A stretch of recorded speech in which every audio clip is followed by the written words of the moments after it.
Ladies and gentlemen, I know it's been a while, but TLA Media back with a different Scion because I'm waiting on money still for parts. I did order a Willwood big brake kit for the front.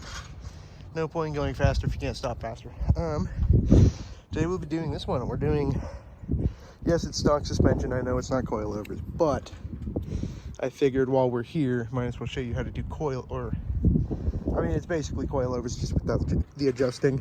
But we'll be showing you how to do that today. So, got on the ramps. Granted, this one wasn't behaving. Huh? I got it. For the back, you're gonna want to lift up on that subframe, so that's gonna have to move over.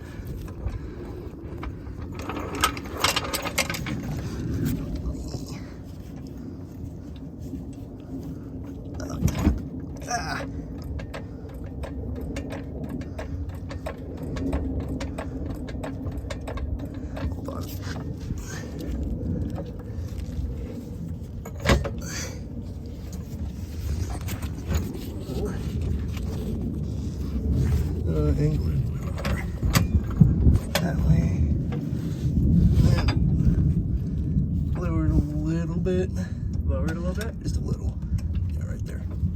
Oh, it's on. Okay, go for it. Good. So you will be lifting the back on the subframe. And then obviously the front's on frame, or if you have ramps, this will work too.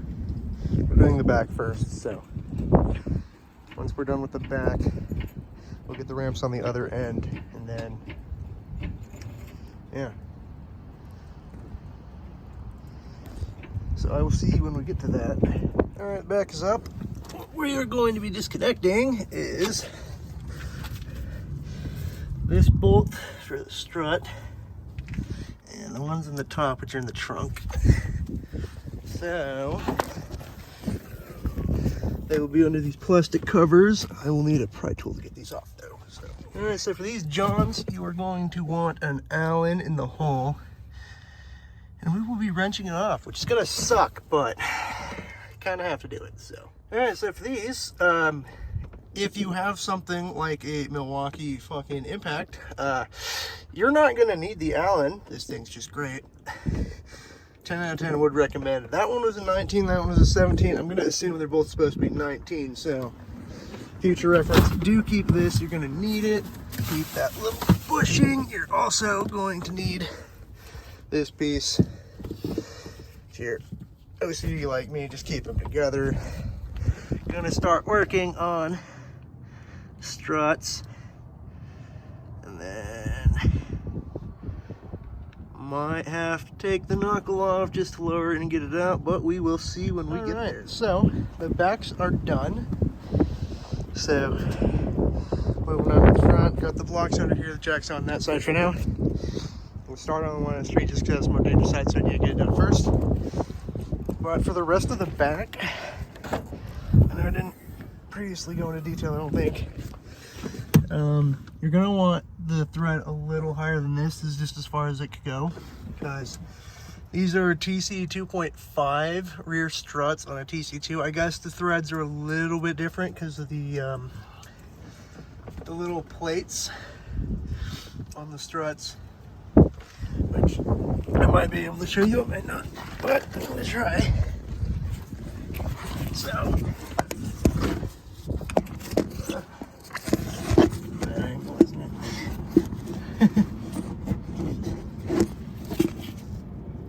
so it's the plates up there, but they have like little spaces. We had to take those out. So both of these we had to take out. That one right there is the rear, or for the actual strut. Obviously you will need to take that out. I don't know why this isn't focusing. That one. That one's obviously the main one. We took out the rear lower control arm to the knuckle connection just to get a little more clearance to slide it out and in. This car looks like it's equipped with the TRD lowering springs. I could be wrong, they might be Ironbach, but they are red and they are not stock because they're way shorter on the springs. It doesn't ride noticeably different from what I can tell. I don't really remember what stock looks like, but it does look like there's lowering springs in the back. But yeah, no. So again, for these threads, you're gonna want to get them as high and as tight as possible. Obviously, it's an Allen key with a bolt.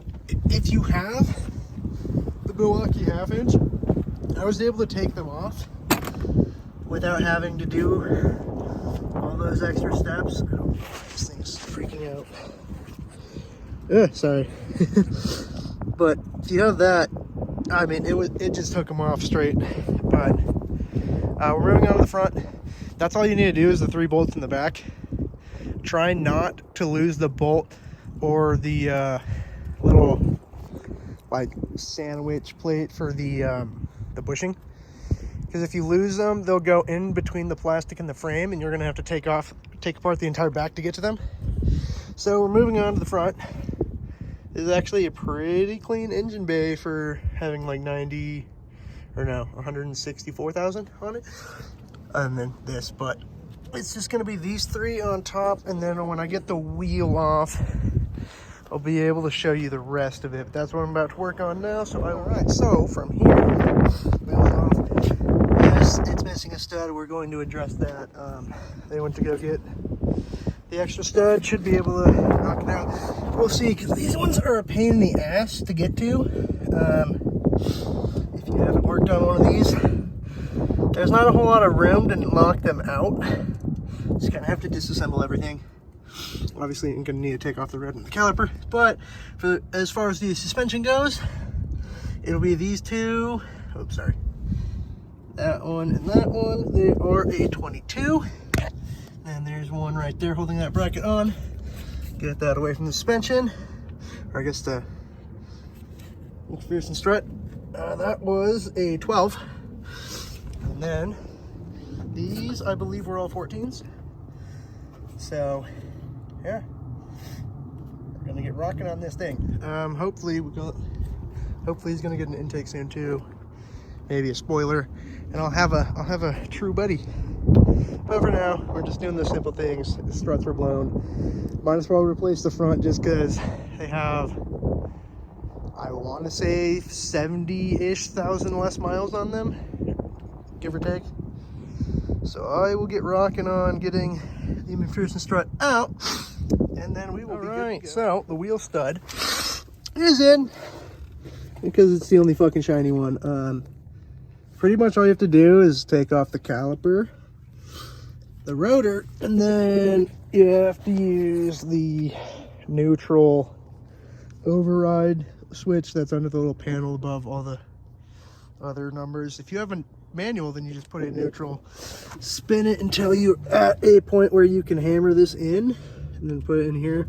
And then if you have an open end nut of the same thread pitch and size, then you just zap it on or torque wrench it on until the entire thing's just flat on the back. And I mean, I think that's pretty much it. It's yeah, you fucking piece of shit. Anyways, going to this side. This side's a whole different thing, because that strut had a, I don't even know where it went.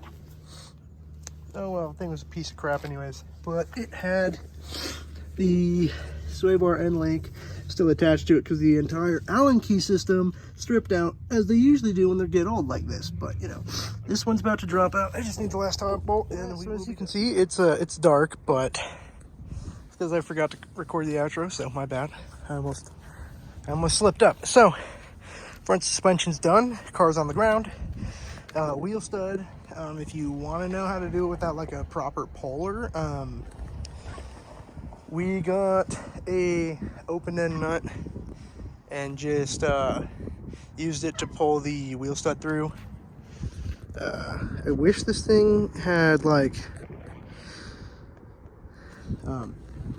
flashlight, but apparently it doesn't, so that's lame. But yeah, it's all done. We already test drove it. always test drive to make sure your work's done. It will need alignment, obviously, because we changed all the suspension. Should be good. The reason it's this low on this side is because it's on a tilted street. So this would be straight. That's how the car's sitting. But back feels way better. Front feels about the same, but they have 70 or so thousand miles less. So we're gonna call it good. Runs, drives, everything was torqued to spec. Probably like 2 hours. Hour on the front, hour on the back. The wheel stud just took so much longer to do because they didn't want to come out and it was hard to get in. But we figured it out eventually. So everything's put together. Yeah, this is TLA Media. Hopefully the next update is on that one over there. If it's not, it's not, whatever. But I decided to make the wheel stud and the suspension in the same video. I hope it's thorough enough for you guys, but if it's not, it is what it is. But without further ado, have a good night.